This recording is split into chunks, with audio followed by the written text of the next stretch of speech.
اور کہہ رہا تھا کہ وہ اپنا حساب لے کر چلتی بنے۔ ماہین مینیجر کی منتیں کر رہی تھی کہ اسے نوکری سے نہ نکالے ورنہ اس کا شوہر اسے طلاق دے دے گا۔ یہ تو تمہیں ہمارے معزز کسٹمر کو تھپڑ مارنے سے پہلے سوچنا چاہیے تھا، لیکن سر انہوں نے میرے ساتھ بدتمیزی کی تھی۔ ماہین نے روتے ہوئے کہا، ایسا بھی کیا کر دیا تھا اس نے؟ صرف تمہارا ہاتھ ہی تو پکڑا تھا اور تم نے تھپڑ ہی دے مارا۔ اس نوکری میں اتنا سب تو چلتا ہے، آج تک کسی لڑکی نے ایسی حرکت نہیں کی۔ اگر تم اتنی ہی عزت دار ہو تو اس نوکری پر آئی ہی کیوں ہو؟ مینیجر نے طنزیہ انداز میں کہا۔ ماہین زارو قطار رو رہی تھی اور معافی مانگ رہی تھی۔ ارد گرد کھڑے لوگ تماشا دیکھنے میں مصروف تھے۔ میری برداشت کی حد ختم ہو چکی تھی۔ بس کرو، میری بیوی کو تمہاری نوکری کی ضرورت نہیں ہے۔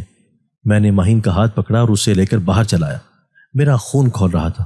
اگر میں کچھ دیر اور وہاں رکتا تو شاید مینیجر پر میرا ہاتھ اٹھ جاتا۔ میں ماہین کو لے کر گھر آ گیا۔ میں بے حد شرمندہ تھا۔ مجھے تو علم ہی نہ تھا کہ ماہین کو اتنا کچھ برداشت کرنا پڑا ہوگا۔ آج مجھے احساس ہوا تھا کہ میرے طرز عمل کی وجہ سے میرے گھر والے کس اذیت سے گزرے تھے۔ اب چاہے مجھے مزدوری ہی کیوں نہ کرنی پڑے، لیکن تمہیں گھر سے باہر جانے نہیں دوں گا۔ میں نے ماہین سے کہا تو وہ حیران رہ گئی۔ میں ایک کوچنگ سینٹر میں بچوں کو پڑھانے لگا۔ تنخواہ کم تھی لیکن میں مطمئن تھا کیونکہ شام کو میں خود بھی ایک کالج میں پڑھ رہا تھا۔ ماہین بھی گھر میں بچوں کو ٹیوشن پڑھا دیتی تھی۔ اوپر والے پورشن کا کرایہ آ جاتا تھا۔ گھر کا گزارا چل رہا تھا کیونکہ اب میں نے عیش و آرام کی زندگی چھوڑ کر سادہ زندگی اپنا لی تھی۔ عید آئی تو میں نے پہلی بار اپنی تنخواہ سے ماہین اور اپنی بہنوں کے بچوں کے لیے چھوٹے چھوٹے تحفے خریدے تھے۔ میں ان سے ملنے گیا تو وہ مجھے دیکھ کر حیران رہ گئی تھی۔ شاید ان کو امید نہ تھی کہ میں کبھی ان سے ملنے جاؤں گا۔ میں اپنی تعلیم مکمل کر رہا ہوں اور وہ یہ جان کر بے حد خوش تھی۔ میں جان چکا تھا کہ حقیقی خوشی کا احساس صرف اپنوں کے ساتھ ہے۔